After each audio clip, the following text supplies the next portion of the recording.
नमस्कार, online classes में आपका स्वागत है। आज हम पढ़ेंगे सूर्यकांत त्रिपाठी निराला।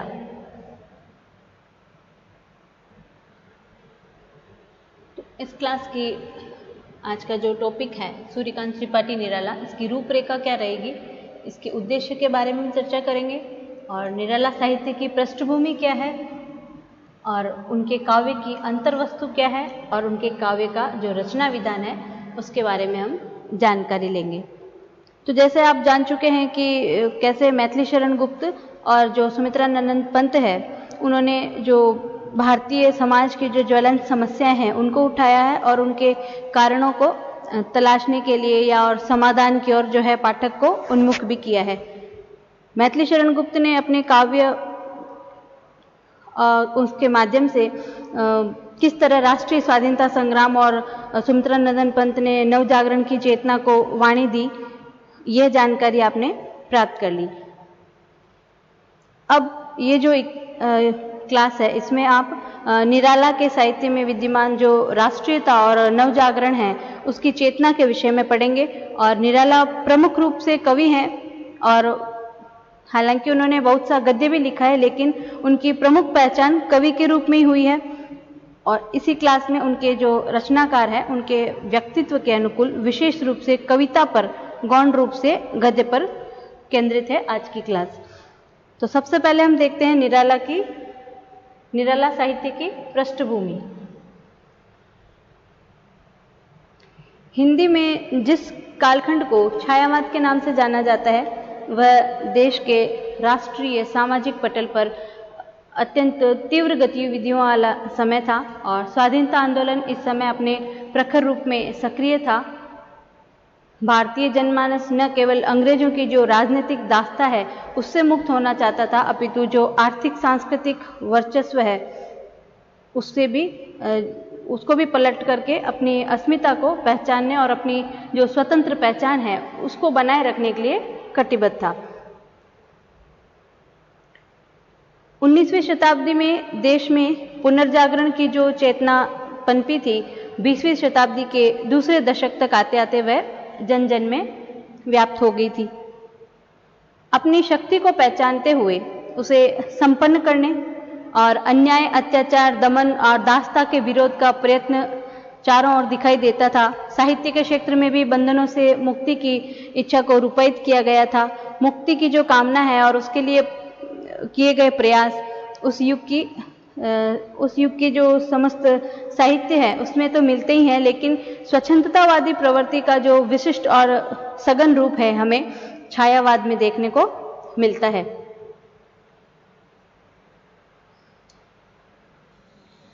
कहने का तात्पर्य यह है कि स्वाधीनता और जागरण की जो देशव्यापी चेतना है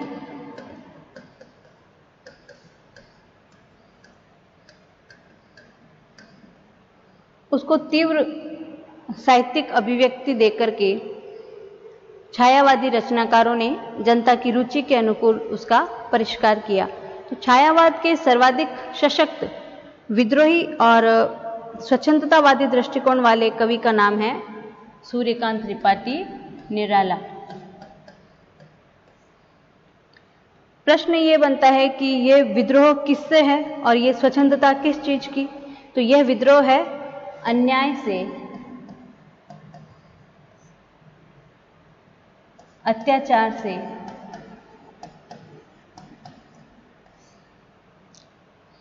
यह स्वच्छंदता है रूढ़ियों से,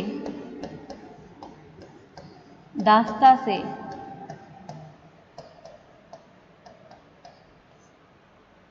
दास्ता चाहे कैसी भी हो, राजनीतिक, मानसिक या सांस्कृतिक, निराला उससे मुक्ति के लिए आवाज उठाते हैं और दूसरों को भी उसके विरुद्ध आवाज उठाने की प्रेरणा देते हैं। तो गुलामी से मुक्ति, दास्ता से मुक्ति, पराधीनता से मुक्ति और राष्ट्रीय स्वाधीनता की आकांक्षा उनके साहित्य में विविध रूपों में प्रकट हुई है। कहीं जन्मभूमि के प्रति राग के रूप में, कहीं उसके उत्थान की आकांक्षा के रूप में, कहीं उनकी दयनीय स्थिति के उद्धार के लिए जागरण के आह्वान के रूप में। तो निराला के साहित्यिक संस्कारों का निर्माण कहाँ हुआ था? बंगाल में।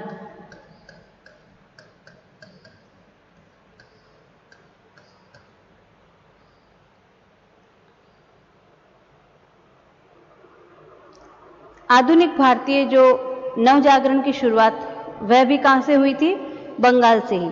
तो ये स्वाभाविक ही है कि निराला के कविता का जो व्यक्तित्व नवजागरण की चेतना में हुआ है वह रामकृष्ण परमहंस, स्वामी विवेकानंद और रविंद्रनाथ टैगोर ने उनकी मानसिकता और भावभूमि को हृदय तक प्रभावित किया था।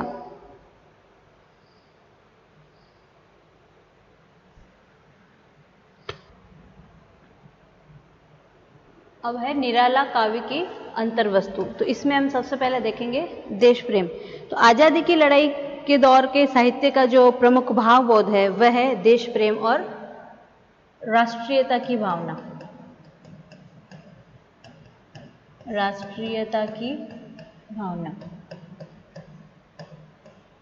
देश प्रेम का सीधा संबंध मातृभूमि के प्रति जो प्रेम है और जो उसका दायित्व बोध है उससे होता है। और निराला की जो कविता है इस भावबोध से भरी पड़ी है। कवि अपनी वाणी को मातृभूमि की वेदना से गौरवान्वित करता है और हर कंठ से जन्मभूमि की पुकार सुनना चाहता है, तो जिससे चारों दिशाओं में जन्मभूमि की वंदना की लहरें उठती हुई महसूस हो। जैसे ये पंक्तियां हम देखते हैं। बंधु पद सुंदर तव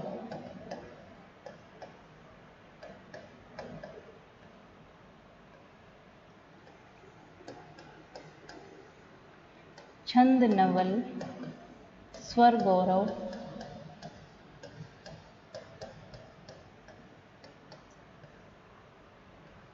जननी जनक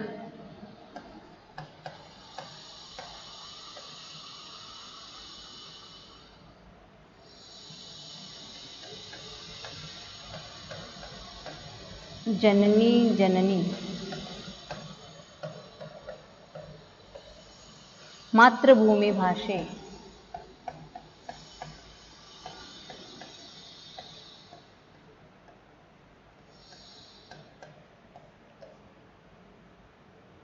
जागो नव अंबर भर ज्योतिष तरवा से उठे स्वरोर्मियों मुखर दिक्कुमारी का पिकरव। तो ये जो गीतिका उनकी रचना है उसमें से ये कविता की पंक्तियां ली गई है। तो विदेशी आक्रांताओं से जो पद दलित जन्मभूमि के चरणों में जीवन अर्पित करके उसके आंसुओं को पोंछ देने की कामना कवि करता है। जैसे नर जीवन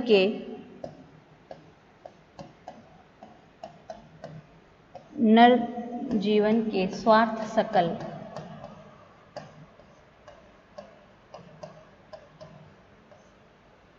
बलि हों तेरे चरणों पर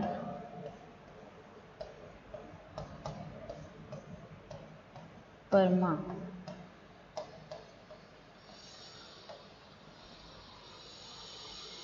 तो अपना पूरा जीवन, पूरी शक्ति, पूरा श्रम देश के लिए लगा देने की इच्छा रखने वाले, कठिन परिस्थितियों को झेल सकने और प्राण न्यौछावर कर देने की कामना ही जैसे कवि के जीवन का लक्ष्य है। वह ईश्वर से प्रार्थना करता है तो भी अपने लिए नहीं, भारत की स्वतंत्रता के लिए। सरस्वती की वंदना करता है तो भी वह कहता है कि इस देश को वरदान दो कि हर तरफ स्वतंत्रता का अमृत मंत्र गुंजायमान होता हुआ सुनाई दे।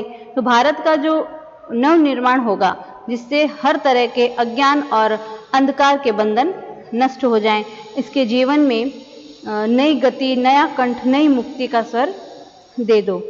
जैसे वरदे वीणा वादिनी वरदे प्रिय स्वतंत्र रव अमृत मंत्र नव भारत में भर दे काठ अंध उर के बंधन स्तर काठ अंध उर के बंधन स्तर बहा जननी ज्योतिर्मय निर्जर कलुष भेद तम हर प्रकाश भर जगमग जगमग कर दे नव गति नव लय ताल छंद रव नवल कंठ नव जलद मंद रव नव नभ के नव विहंग वृंद को नव पर नव स्वर दे। उसी प्रकार जो प्रकृति प्रेम है, अभी हमने क्या पढ़ा, देश प्रेम या मातृभूमि के प्रति प्रेम। फिर है प्रकृति प्रेम। छायावादी कवियों की एक प्रमुख पहचान है उनके प्रकृति सौंदर्य बोध,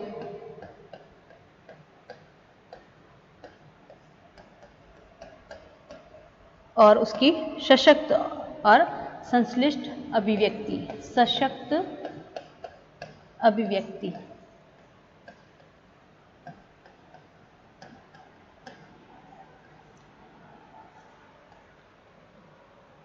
लेकिन यह जो प्रकृति का सौंदर्य है निरूपण मात्र नहीं है, इन कवियों के लिए प्रकृति प्रेम, देश प्रेम का ही पर्याप्त है, पर्याय है।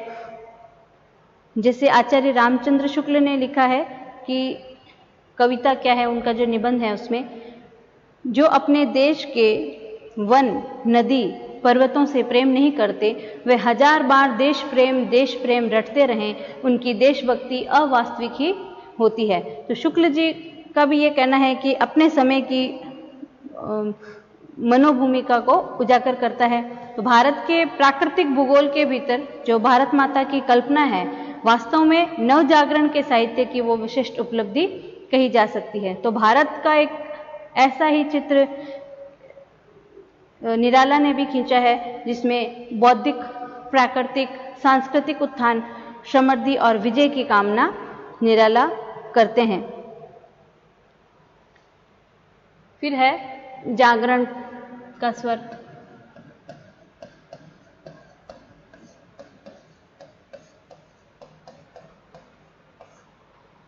तो नव जागरण युग की प्रमुख पुकार बंधनों के प्रति जागरूक होने और उनके तोड़ने के लिए प्रयत्नशील होने की है। यह राष्ट्रीय उद्बोधन का युग है, जिसमें दासता और अन्याय को समाप्त करके मुक्ति पाने की इच्छा कवि ने जगाई है। तो निराला की कविताओं में जागरण का स्वर जगह जगह दिखाई देता है। जागो फिर एक बार, ये जो कविता है उनकी, उसमें प्रकृति के माध्यम से, ऐतिहासिक सांस्कृतिक प्रतीकों के माध्यम से जनमानस को जगाने और उसमें आत्मविश्वास का संचार करने का प्रयास किया गया है। बंधनों को झटक कर तोड़ने के लिए सक्रिय होने की प्रेरणा कवि ने इसमें दी है। और एक और तो कवि प्रभात बेला के माध्यम से जागरण का आह्वान करता है। हजारों वर्षों से आलस की निंद्रा में सोए जो सामान्य जनता है, उसको जगाते हुए कवि अगली कविता में परंपरा और इतिहास के उदाहरण से प्रेरणा लेने का संदेश देता है। दूसरी ओर न्याय और मुक्ति के लिए गुरु गोविंद सिंह के रण संग्राम का ध्यान दिलाता है और कहता है कि आज भी वैसी ही स्थिति है, अन्याय है, अत्याचार है, दमन है। इस देश के निवासी वीर हैं, लेकिन दीनता और कायरता के पीड़ित हैं। तो उन्हें अपनी शक्ति का बोध नहीं है, इसलिए शेरों की मांद पर सियार का शासन है। तो देशवासियों को शक्ति का बोध कराते हुए कविता में इस प्रकार कहा गया है। शेरों की मांद में आया है आज सियार, जागो फिर एक बार, पशु नहीं वीर तुम, समर शूर क्रूर नहीं, काल चक्र में हो दबे, आज तुम राजकुंवर समर सरताज। उसी प्रकार तुम हो महान, तुम सदा हो महान, है नश्वर यह दीन भाव, कायरता ब्रह्म हो तुम, पर रज भर भी है नहीं, पूरा यह विश्व भार, जागो फिर एक बार। तो सोई हुई जनशक्ति को जगाना, उसे आत्मबोध प्रदान करना कवि अपना अनिवार्य दायित्व या कर्तव्य समझता है। तो वह भारतीय जनता को ध्यान दिलाता है कि तुम्हारी दीनहीन पीड़ित दशा के लिए कौन जिम्मेदार है? तुम स्वयं।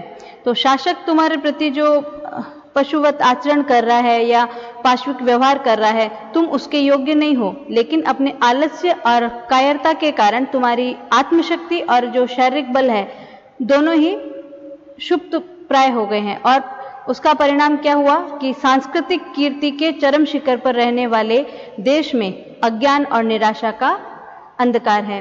तो अपनी श्रेष्ठता को पहचानते हुए जागो और अपने शौर्य को, शक्ति को सिद्ध करो।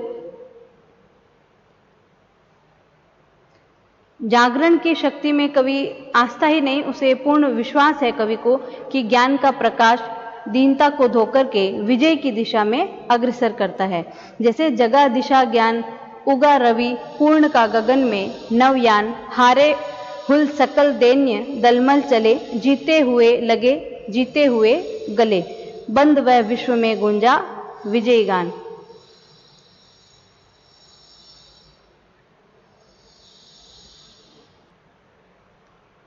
उसी प्रकार वह तोड़ती पत्थर और जो भिक्षुक शीर्षक कविता है और विधवा और दीन शीर्षक कविताएं हैं, ऐसी कविताओं में गरीबी और शोषण की मार से पीड़ित जनता की वेदना को वाणी देती है।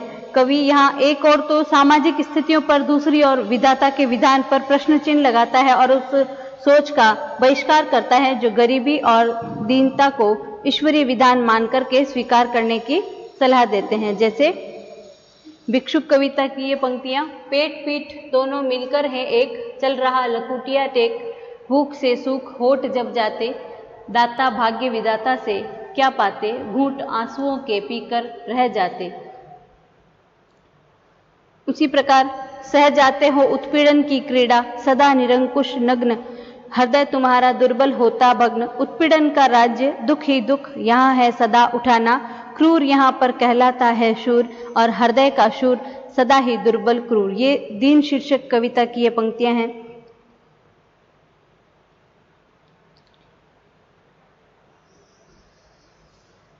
नवजागरण काल में समाज के जो विभिन्न वर्ग हैं उनके बीच ही नहीं, मनुष्य और ईश्वर के बीच संबंध में भी बदलाव आया था। मध्यकालीन कविता जो थी उसके केंद्र में कौन था? ईश्वर। और संत कवि संसार को नश्वर मानते हुए ईश्वर प्राप्ति को ध्येय बनाते थे। तो इसके विपरीत आधुनिक युग में वैज्ञानिक दृष्टिकोण का प्रचार हुआ और मनुष्य और संसार की महत्व प्रतिष्ठा हुई। नवजागरण की इस दृष्टि ने साहित्य के केंद्र में मनुष्य को रखा। मानव मात्र के गौरव को स्थापित करते हुए संसार को भी स्वीकारने योग्य और सुधारने योग्य माना। तो यही भावबोध निराला की कविता में विभिन्न स्तरों पर व्यक्त हुआ है। तो राम की शक्ति पूजा के जो राम पौराणिक पात्र होते हुए भी आधुनिक मनुष्य हैं और रावण पर विजयी नहीं हो पाने का उन्हें संशय है। विषम स्थितियों से वे त्रस्त हैं, उनकी आंखों में भी आंसू गिरते हैं। राम की हताशा और रावण को प्राप्त महाशक्ति के सामने विवशता से उनका रो पड़ना सामान्य मनुष्य के जैसा आचरण है। तो इस हताश की स्थिति में जामवंत का राम को परामर्श देना कि हे पुरुष सिंह, तुम भी ये शक्ति को करो धारण, रावण अशुद्ध होकर भी यदि कर सका त्रस्त, तो निश्चय तुम हो सिद्ध करोगे उसे ध्वस्त। तो साधारण मनुष्य की संपूर्ण शक्ति एकत्र करने की क्षमता और उसके प्रयोग में विश्वास को आस्था प्रकट करता है। मनुष्यत्व की जो ईश्वरत्व के ऊपर ये स्थापना नवजागरण की कविता का प्रमुख संदेश है। नवजागरण की स्वच्छंद चेतना न केवल निराला के काव्य की भावभूमि में प्रस्तुत है, बल्कि रचना विधान के स्तर पर भी हमें सभी जगह नवीनता के दर्शन होते हैं। परंपरा से प्राप्त रचना विधान को उसे अपने समय की जरूरतों के अनुकूल तोड़ने, मरोड़ने और छोड़ने में निराला अपने ढंग के अकेले कवि हैं।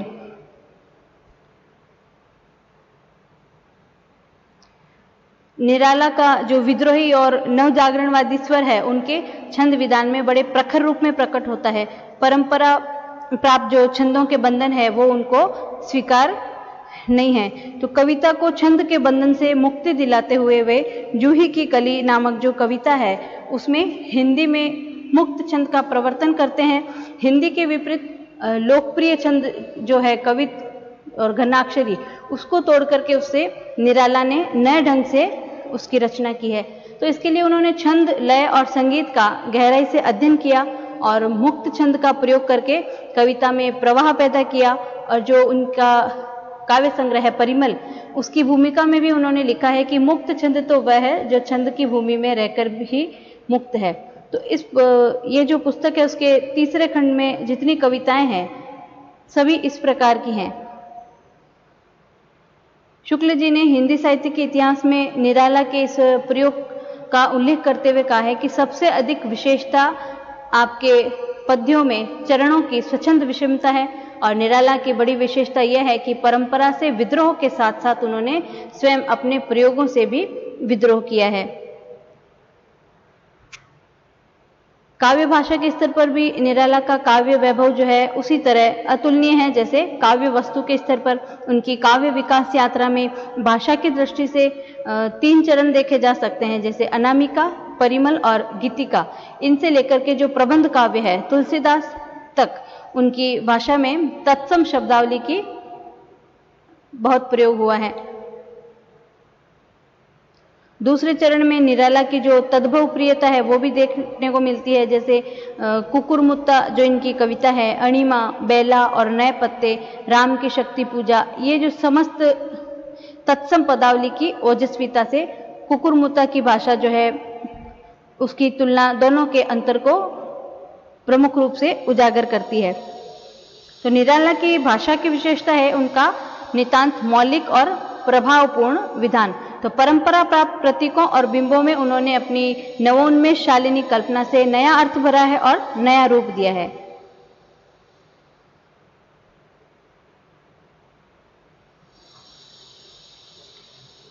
तो इस क्लास में हमने क्या पढ़ा? छायावाद राष्ट्रीय सांस्कृतिक नवजागरण की काव्यात्मक अभिव्यक्ति है और ये नवजागरण और राष्ट्रीयता का स्वर निराला के साहित्य में अपने पूरे वेग से प्रकट हुआ है। उनकी कविता के काव्य और शिल्प दोनों में नवजागरण की प्रवृत्ति अपने पूरे विराट रूप में दिखाई देती है। निराला का पूरा व्यक्तित्व ही विद्रोही व्यक्तित्व था, बंधनों की दास्ता उन्हें किसी भी हालत में स्वीकार नहीं थी और अपनी कविता और गद्य दोनों के विषय चयन से लेकर के भाव, भाषा, शिल्प सभी के स्तर पर वे परंपरा को तोड़ते हैं और उसको एक नया रंग रूप देते हैं। तो इसका ये मतलब नहीं है कि परंपरा को वह पूर्ण रूप से उठा करके अलग कर देने वाली मानते हैं। वे परंपरा का अवगाहन करते हैं, उसमें से जो श्रेष्ठ है उसे ग्रहण करते हैं, अपनाते हैं, लेकिन जो निरर्थक है वह उसे छोड़ देते हैं। तो देश के, समाज के उत्थान और नवनिर्माण की आकांक्षा उनमें